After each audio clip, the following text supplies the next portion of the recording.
I'm still bone smashing from under, but I just do circular motions and let it bounce off.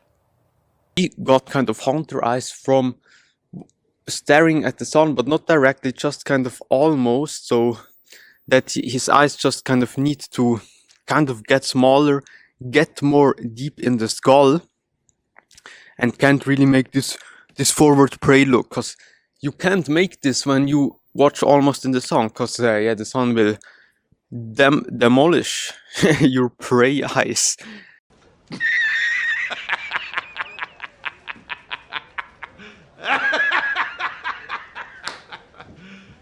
You serious?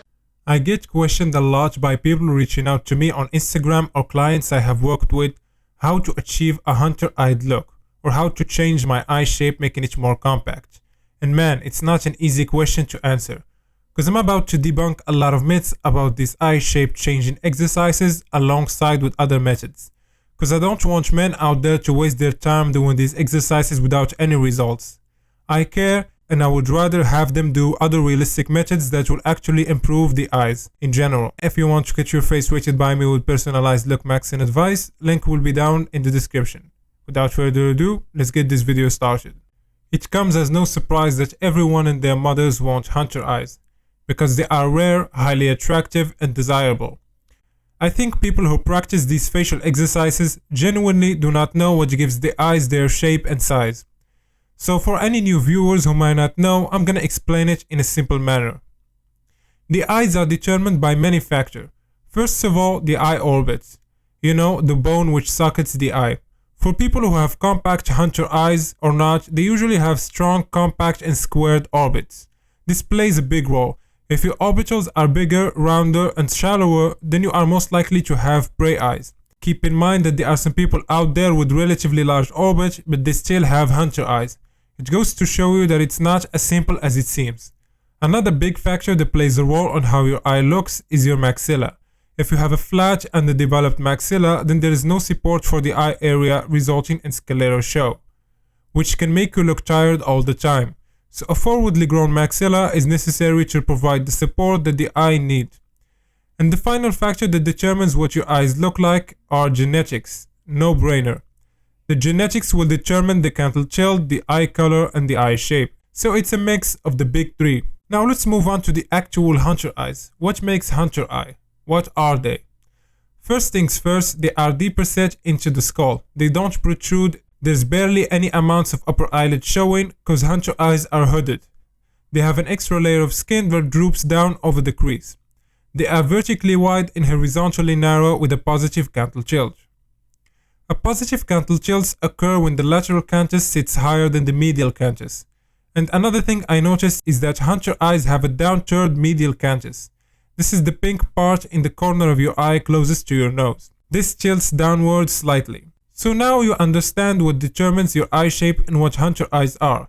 What makes you think that pinching the skin around your eye, massaging it or whatever facial exercises they are doing is gonna change anything? It's not gonna change the size of the orbital bone, and you're not gonna change the development of your maxilla by massaging the skin or the muscle of the face around it. Again, I care for you guys, I don't want you wasting your time with this. I would rather you spend it improving other aspects of your appearance. So what can you do realistically to improve the eyes? Well, many people in the comment section keep mentioning bone smashing to me to improve their bone structure, making it stronger and more protruding. And I keep shooting down their requests every single time, because of the risk accompanied with this method. What even is bone smashing, you might ask? Well, bone smashing, also known as bone smashing theory, is a controversial theory based on the principle of Wolff's Law. This rule asserts that continual pressure or repetitive severe trauma to the bone can result in the formation of a type of a bone callus that increases the size and density of the bone due to the formation of microcracks and the regeneration of the bone. Reasons why I believe this won't work for the majority of the people, because they don't apply enough consistent strain to their faces to improve bone density. That light tapping you do with the hammer or rock will simply not be enough. And if you take it far and start hammering yourself seriously around the eye area, then you might end up blinding yourself or doing serious damage to the eyes. Are hunter eyes really that important to you to the point where you are willing to put your gift of sight at risk?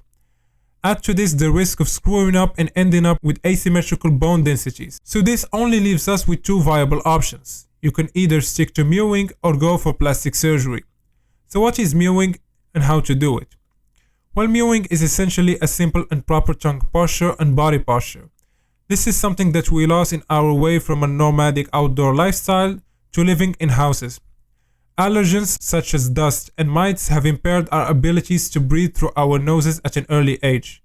Also, the poor posture that is common in today's society worsens poor tongue posture. Slouching your head forward to look at the phone or computer causes your mouth to hang open. So all you need to do is be aware of it and correct your posture. The technique is simple. Straighten your back and neck, stop hunching, close your lips and prevent mouth breathing. Keep your teeth touching but do not clench. Your lower jaw should be supporting your maxilla. Next, rest your tongue on the roof of your mouth. Keep a small gap between the tip of the tongue and your front teeth. Press your tongue against the roof of your mouth. Since the roof of the mouth is curved, you won't be able to get your tongue completely flat. So just contour it to cover as much surface area as possible of the roof of your mouth. You can contract your muscles under your chin to help force your tongue onto the roof of your mouth. Always try to rest your tongue in this position. Make sure to keep your mouth closed and breathe through your nose. As you press your tongue against the roof of your mouth and have your teeth touching, this exerts a constant force on your maxilla. This force pushes the maxilla up and helps create more eye support. Focus more on the back third of your tongue, as this will have a direct impact on your orbital bone. But don't forget to have consistent coverage of your whole mouth. Changing the shape of a bone can't happen overnight. Years of consistent dedication to mewing is one of the few things that can help you improve your eye area. So let's say you don't want to spend years committing to mewing. Well, your next option will be plastic surgery. And when it comes to plastic surgery, you have to figure out first which weaknesses does your eyes have. For example, excessive sclerotia resulting in droopy eyes, or excessive amounts of upper eyelid exposure making you look sleepy. Or you have round eyes and you are not satisfied with them. There are many surgeries that fixes many issues. And I found that almond eye surgery is probably the best option. Almond eye surgery is a set of different surgeries performed together. Typically, it involves canthoplasty, ptosis repair and lower eyelid retraction. But then again, this is at the discretion of the surgeon. The results of almond eye surgery are generally remarkable, as we can see from the before and after here. It fixes drooping of the upper eyelids, sagging of the lower eyelid, and canthal tilt, all combined. But just to let you know, this surgery won't result in you having deeper set eyes. If you have a flat brow ridge, then you can get a brow ridge filler. This might help with giving the illusion of deeper set eyes. Anyways, I'm not your plastic surgeon. If you are serious about considering surgery, then contact a professional, because it's a serious decision. And I don't recommend you waste your time doing eye exercises, at least that is my opinion.